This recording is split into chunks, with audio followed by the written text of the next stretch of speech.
capital, Bengaluru, and stand right outside an iconic structure.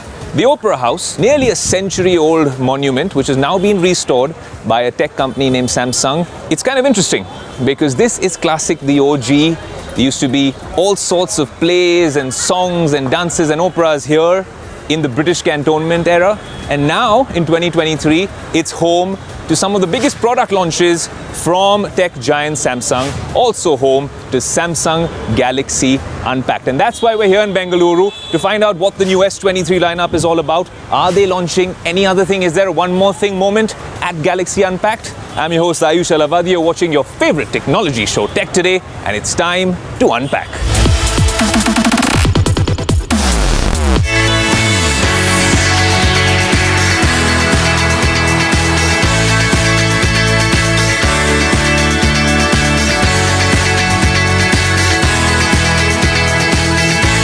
Well, it's that time of the year again, Samsung Galaxy Unpacked. If you're talking about flagships, I think it's all packed in this neat little box which comes with my name on it. So that's a very inviting offer. And of course it says, share the epic. That seems to be the hashtag that they're working with. And much in line with the sustainability theme, the color is well camouflaged, a lot of recycled materials used in this particular device. But most importantly, move over iPhones. If you grip it beside an S22 Ultra, one of the better camera devices of 2022, automatically the grip basis the shape is a lot better. But then this is just 2022, move over to 2023. The color looks great. Of course, it comes with S Pen support, much like the last year, because now we don't have any more Note devices, but we do have this particular device. Now, why should we give all the attention to the Ultra? We also have the S23 and the S23 Plus. Great triple rear camera setups at the back, all set up for us. And boy, oh boy, Christmas has come early on Tech Today. But these obviously come in these standard colors. This one also comes with a Snapdragon 8 Gen 2 customized chipset. Now, what does that mean? It means improved performance, and most importantly, something we haven't seen on other Snapdragon 8 Gen 2 phones happens to be ray tracing, something which was announced in Hawaii when you were tuned in to Tech Today. Ray tracing is coming to the Samsung Galaxy S23 Ultra. And there's also a big focus on gaming with this particular device. Also, it has better cooling tech than before, which means maybe 20 to 22% better battery life. And the camera being a key focus on this device, because that, in the flagship segment, to take on a phone like this, you need an ultra amazing camera. And that's what the S23 Ultra promises, a much improved camera setup.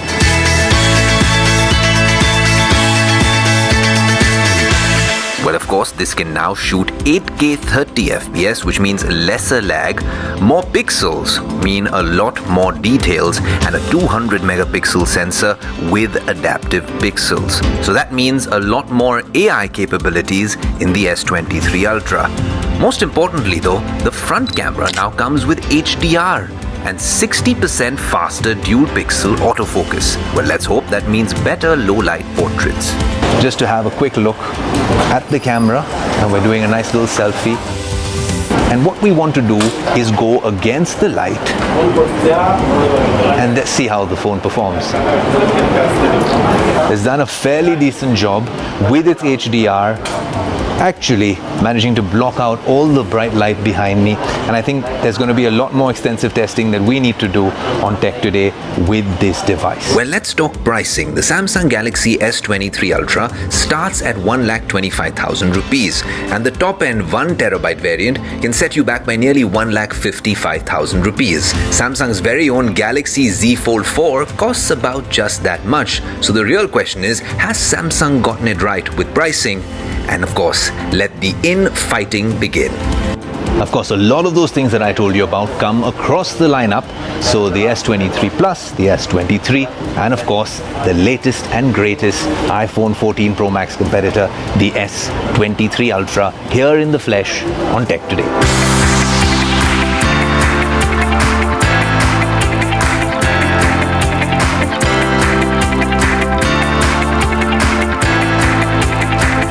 If I had to pick one keyword for 2023, it would be ecosystem.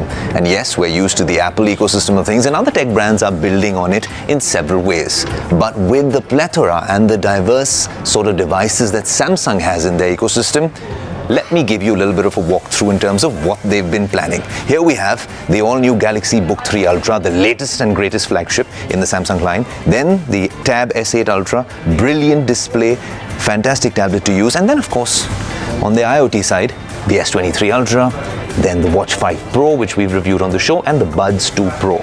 Now, if you were to connect all of these in a Samsung ecosystem, how would that make your life a lot easier and give you seamless connectivity? Let me show you.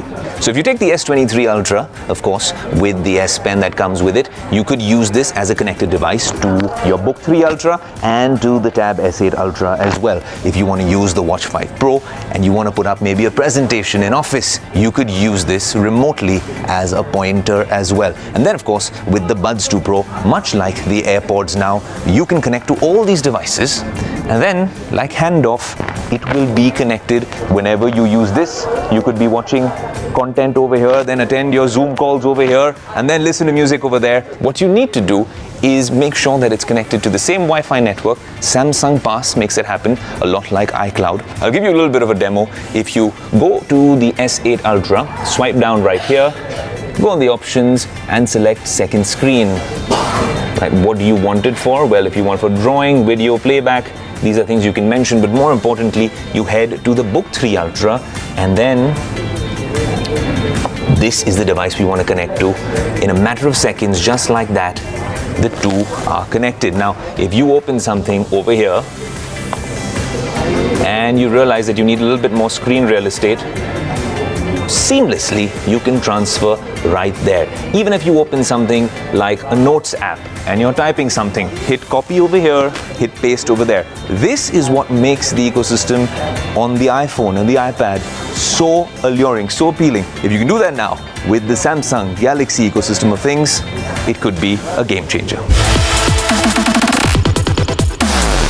So much talk of ChatGPT over the past couple of weeks. Questions about whether it will take away your job, will it replace Google? Look, those are big questions, and for good answers, what I need is a cup of coffee. And to find one of the best places for coffee in Bengaluru, I didn't use ChatGPT, I used good old-fashioned Google, and it's brought me here to IDC. So there's a bunch of questions that you want answers for, and then I have some questions of my own, but all of that will happen inside this coffee shop. Okay, so I have good news and good news. The good news is that I found one of the best cups of coffee here in Bengaluru. And the other good news is the fact that I'm using ChatGPT, and it might replace Google, but it's not going to take away my job on Tech Today anytime soon. That's because I asked it to write the script for the next episode of Tech Today. I've gotten all sorts of weird responses, but we don't script the show. So that's the good news here for ChatGPT. But more importantly, can it replace Google? That's what we want to find out. Here's a Tech Today special.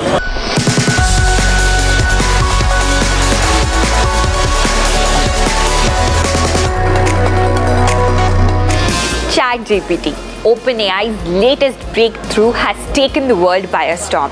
It has over 13 million unique visitors every day, and the platform has varied use cases, from debugging code to writing recipes. Moreover, people over the internet claim that it's the next big thing and might soon replace Google as the destination for all your questions. So do you also think that? Do you think ChatGPT can actually replace Google when it comes to answering your questions? Moreover, how accurate are the answers given by ChatGPT? Well, if you have all those questions, don't worry, because Tech Today is going to give you the answer for them.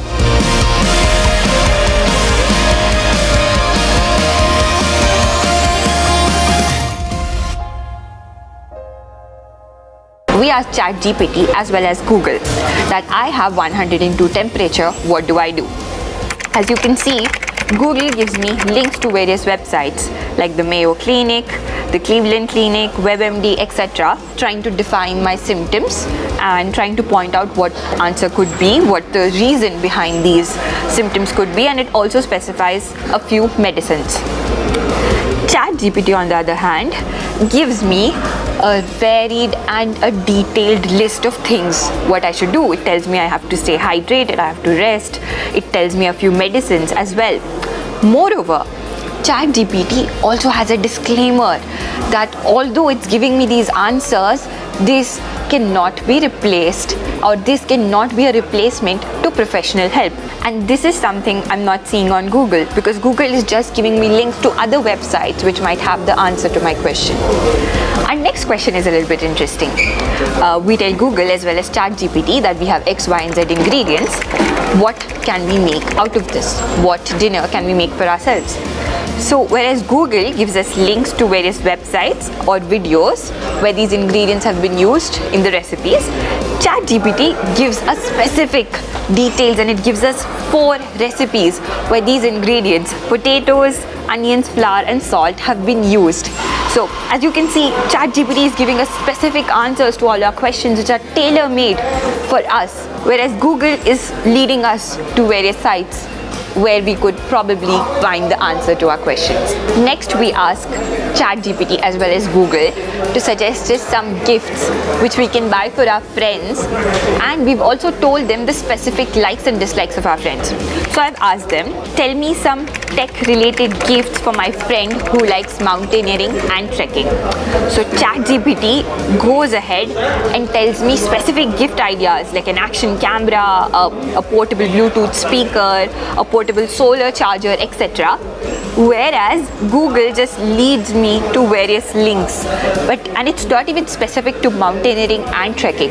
Whereas ChatGPT has all these answers and suggestions which are specific to mountaineering and trekking. Well, like you just saw, searching for answers for your questions on ChatGPT as well as Google is a contrasting experience.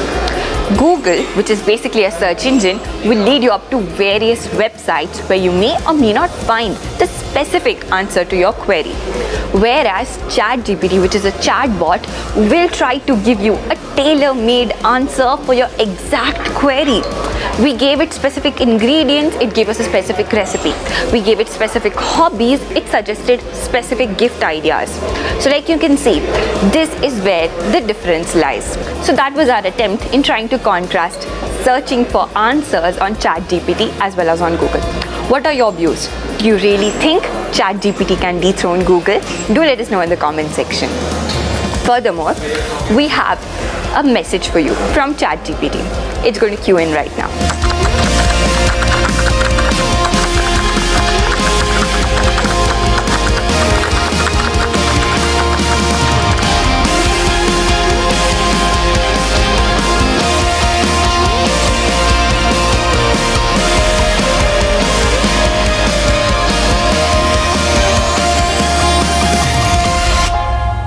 Well, I don't know much about unpacking galaxies and replacing Google with an AI chatbot, but one thing I do know for sure is that we want this to be a Blockbuster Bengaluru episode. How do we do that? We got to add the Blockbuster to Tech Today, and that's what's coming in the second half of the show. Stay tuned.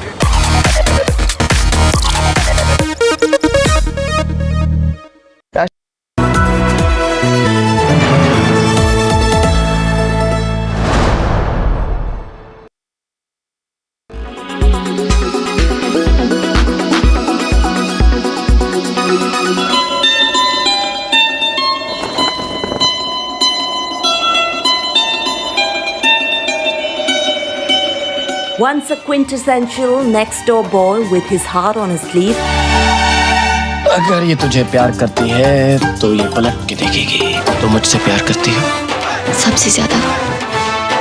मुझ पर भरोसा है? खुद से ज्यादा। is now a badass agent on a mission to protect his country.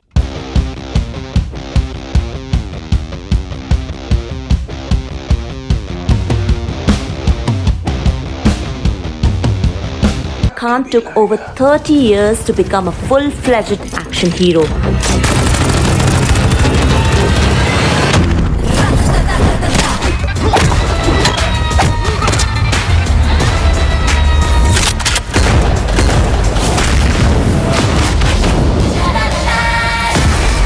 But no complaints.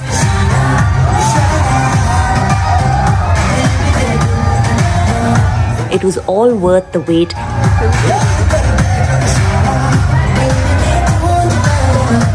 And the response from his fans says it all.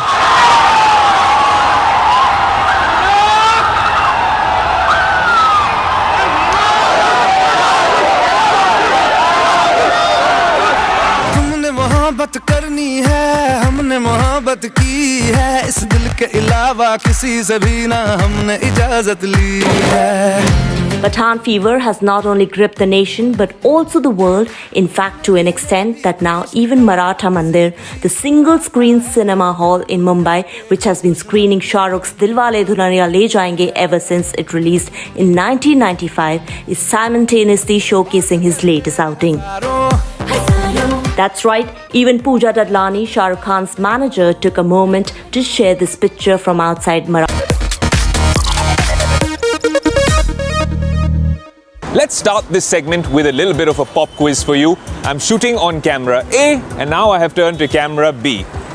Could you tell which one is which? Welcome back to Tech Today. I'm your favorite host Aayush Ailawadi, and let me reveal the answers to that pop quiz. This is a professional DSLR camera. We use this in the Tech Today studio ever so often. This is an iPhone 14 Pro Max on cinematic mode. I'm guessing the color reproduction is absolutely stellar. See, that's the thing. Smartphone cameras have gotten so good now that they're replacing a lot of our broadcast cameras. And it's the same for filmmakers in Hollywood and Bollywood. I'll tell you why. Pathaan, the recent blockbuster, has some sort of a connection with Christopher Nolan's IMAX movies.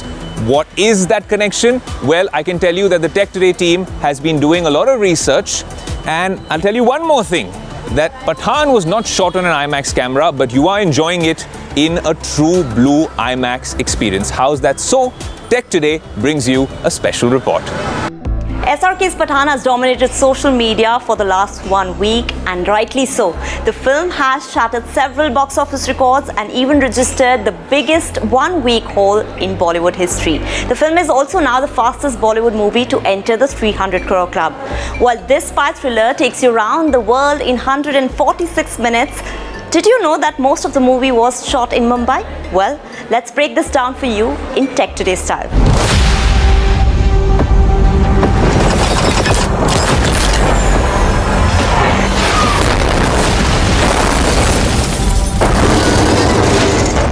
Pathaan might be a blockbuster hit, but there's also technology play that makes it as close to a Christopher Nolan flick as Bollywood can get. Nolan is usually known for his unique storytelling using the 70mm IMAX cameras. But if you've watched Pathaan on an IMAX screens and enjoyed the show, it is because the filmmaker has used a technology called IMAX DMR.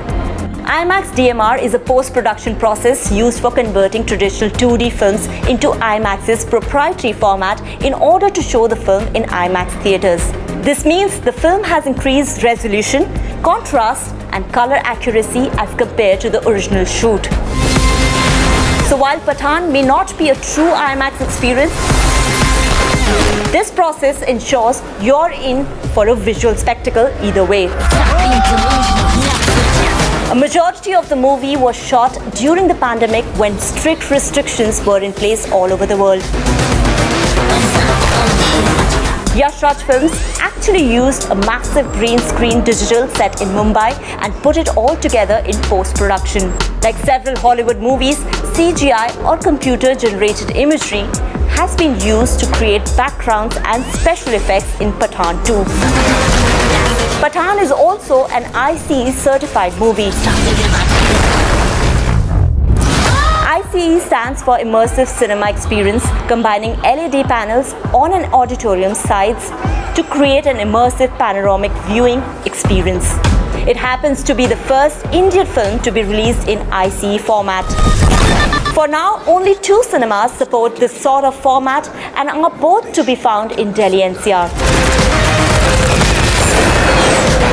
The use of CGI, IMAX shots and even ICE technology in Pathaan gives the film its distinct look and feel, a hidden reason behind its success. Over to you, Aayush. Okay, so now you know all about the technology used to make this movie a blockbuster hit. But what if I told you that there's one more thing? Big confession before we proceed with the show. I haven't been to a cinema hall to watch a movie since early 2020 for obvious reasons. But are you like me, the minority, or the majority who ended up in the cinema halls watching this film and making it an absolute blockbuster success? Well, that's the question I want to pose to you, the Tech Today community. So here, let's find out whether you chose to watch this film or watch films like this in the cinema hall, or you'd prefer to wait it out and wait for it to come on an Amazon or a Netflix or what have you. Well, let's find out. Shah Rukh Khan's Pathaan has been rocking at the movie theatres. It is in fact being touted as the best action movie of recent times. But is it true? What does the Tech Today community think about it? Are the tech sequences worth watching the movie in the movie theatre, or will the Tech Today community wait to watch it on OTT? Let's try and find out. Where will it be, in the cinema theatre or on OTT? Cinemas. SRK in cinemas. Movie theatre. OTT. Will you be watching it in an IMAX or in a regular theatre? IMAX for sure. Yeah, that is really heavy, great VFX, and even John Abraham also, I like him, and Shah Rukh Khan especially. I have heard a lot about it, how it has a parallel from a Christopher Nolan ka movie, and the technologies that they've used the same, so I want to explore that. Not interested in watching in a movie theatre. Is there any reason why you're averse to going to a movie theatre? I feel more relaxed watching it at home. Yes, if it releases in Amazon or Netflix, otherwise not. Actually, we went to the cinema hall yesterday. I almost wanted to watch it, but my wife said we'll watch it on OTT.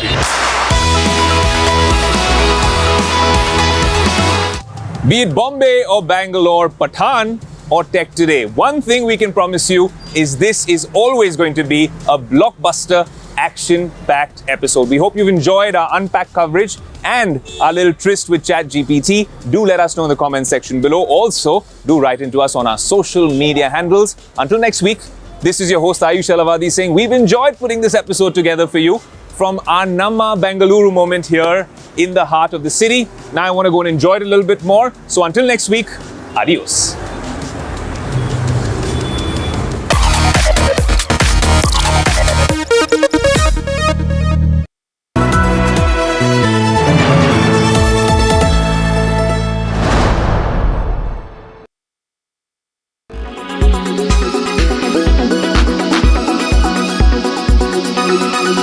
Diet sodas, sugar-free tablets, artificial sweeteners. Do all of these give you a sense of assurance that you are staying away from sugar and that these are healthy alternatives? Well, it is not that simplistic as you think it is. Each of these artificial sources of sugar are unhealthy. Let us break this down for you. Diet soda is a go-to for people who love the taste of regular soda but can do without the sugar and calories. An average can of regular cola may contain a whopping 37 grams of sugar, and consuming too much sugar is linked to outcomes like obesity and poor heart health. So it makes sense that you may seek out a sugar-free alternative. But while drinking diet soda does help people reduce their sugar intake, this simple act can also expose a person to other ingredients that may be linked to some